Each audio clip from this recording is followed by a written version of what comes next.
Masih di Fakta 62, jumlah kasus pemutusan hubungan kerja di tahun 2024 terus meningkat. Sektor manufaktur menjadi paling banyak melakukan PHK. Apa yang sebenarnya terjadi? Good people, berikut kami kupas faktanya.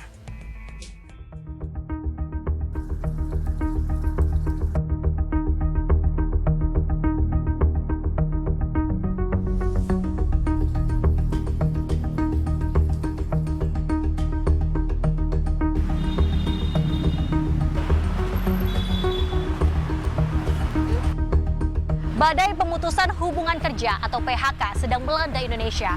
Hal tersebut terlihat dari data dari Kementerian Ketenagakerjaan. Sebanyak 42.863 orang telah di-PHK di Indonesia selama 2024. Dan faktanya, dari grafik di samping saya ini menunjukkan bahwa setiap bulannya di tahun 2024, dari Januari hingga Juli 2024, PHK selalu mengalami peningkatan. Lalu, faktor apa saja yang mempengaruhi PHK di setiap tahunnya mengalami peningkatan dan sektor mana saja yang paling banyak melakukan PHK? Untuk dari itu, kami akan menelusuri faktanya.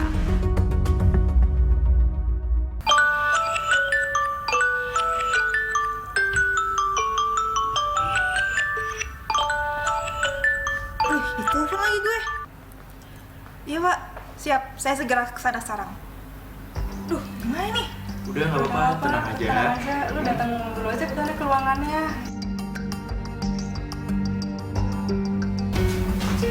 Permisi pak. Iya gimana pak? Ya jadi gini, saya cuma mau ngasih tahu ini aja, Clay, bahwa perusahaan itu harus memperhatikan beberapa karyawannya. Tapi coba Clay baca dulu.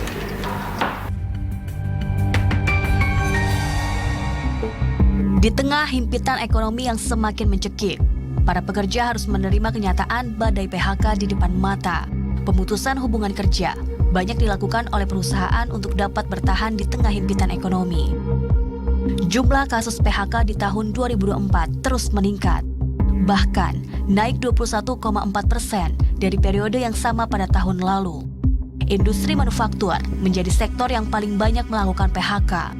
Anjloknya permintaan dan produksi akibat banjirnya barang impor membuat produk dalam negeri kalah bersaing dengan barang yang dihargai lebih murah.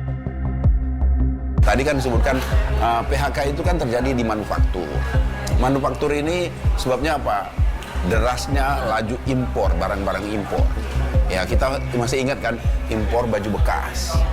Ya kan, kemudian impor tekstil, produk-produk pakaian jadi.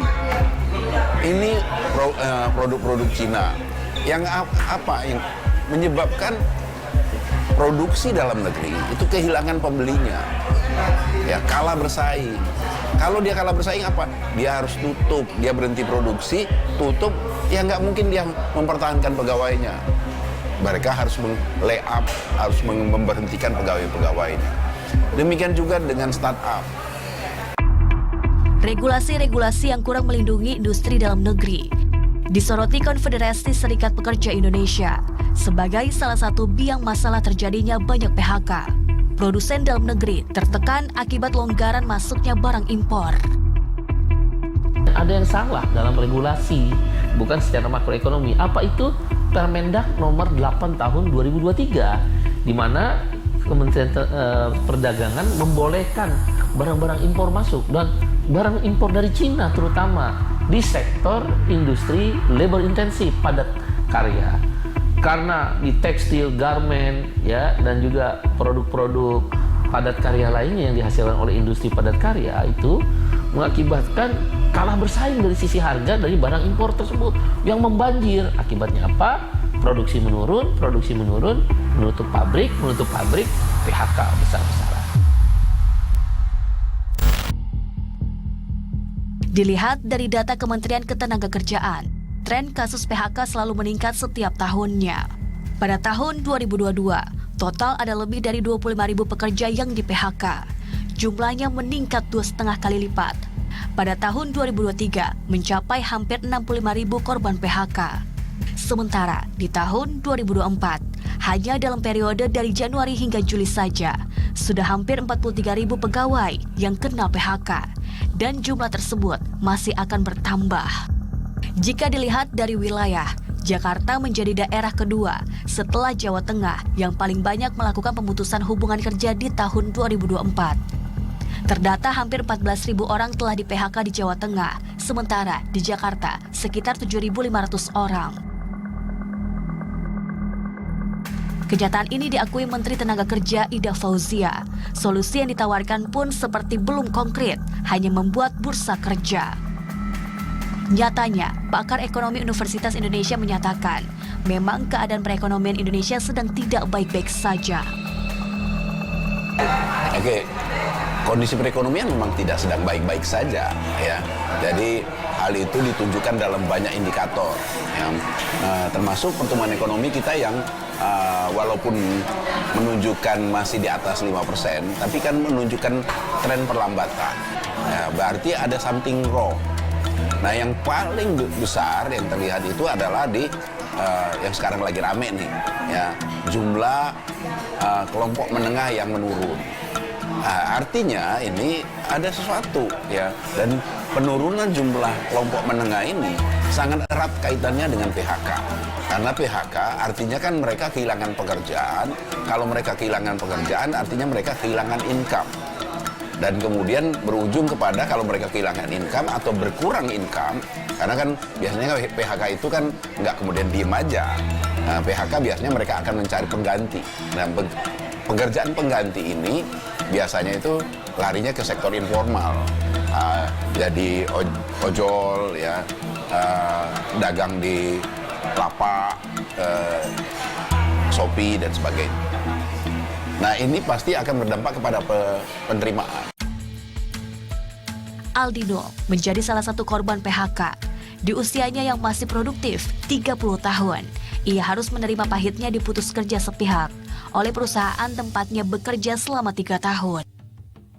Aku di PHK pas bulan puasa tahun ini, tahun 2024.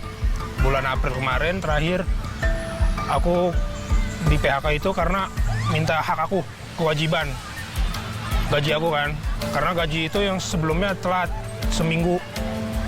Kadang pernah lebih dari seminggu, pernah 2 bulan, 3 bulan. Kejadian itulah yang pas bulan puasa kemarin itu, ya aku langsung di-cut gitu aja. Malah aku minta gaji aku dong, aku nanya kapan gaji aku belum keluar, kenapa belum dibayar. Tiba-tiba langsung dapat surat PHK aja. Dengan alasan? Katanya sih nggak mampu bayar dari perusahaannya. Hingga kini, hampir 5 bulan lamanya, setelah di PHK, Aldino tidak kunjung mendapatkan pekerjaan. Banyak cara yang sudah ia lakukan, mulai dari membuka aplikasi lowongan pekerjaan, hingga menghubungi rekan-rekannya, namun hasilnya nihil. Untuk bertahan hidup, ia hanya mengandalkan sisa uang tabungannya, dengan sesekali mencoba peruntungan sebagai ojek online. Selama nganggur paling aku nyari infoloker, terus nyari-nyari lowongan. Ya paling itu aja sih, Mbak. Paling nyari sampingan sih, Mbak. Kayak ojek online dulu lah buat sementara. Jadi ojek online dulu. Terus sisanya paling sekalian nyari info lah, loker. Itu aja sih, Mbak. Yang itu aku nyari di link ID, terus dapat dari Glints sama infoloker, ya dari sosmed lah. Kalau hubungin teman-teman udah pasti. Tapi kan itu tunggu masih nunggu, Mbak. Nggak langsung hari itu juga langsung diterima kan. Menurunnya daya beli masyarakat mengakibatkan menurunnya permintaan. Imbasnya, banyak perusahaan yang tidak dapat menutupi biaya produksi yang harus terus berjalan. Maka, efisiensi dan PHK menjadi pilihan perusahaan untuk tetap bertahan agar tak gulung tikar. Faktanya, banyak faktor yang mempengaruhi PHK banyak terjadi di Indonesia. Antara lain, melemahnya permintaan internasional, banyaknya importir-importir yang masuk ke Indonesia, hingga digitalisasi yang banyak dilakukan oleh perusahaan-perusahaan untuk meminimalisir tenaga manusia. Hal tersebut dilakukan perusahaan untuk meningkatkan daya saing antara perusahaan-perusahaan lainnya. Dan kedepannya, ekonomi Indonesia berharapnya akan semakin lebih baik di pemerintahan presiden terbaru dan akan lebih mesejahterakan masyarakat Indonesia. Nindi Dewinta, Agung Maulana, melaporkan untuk NET.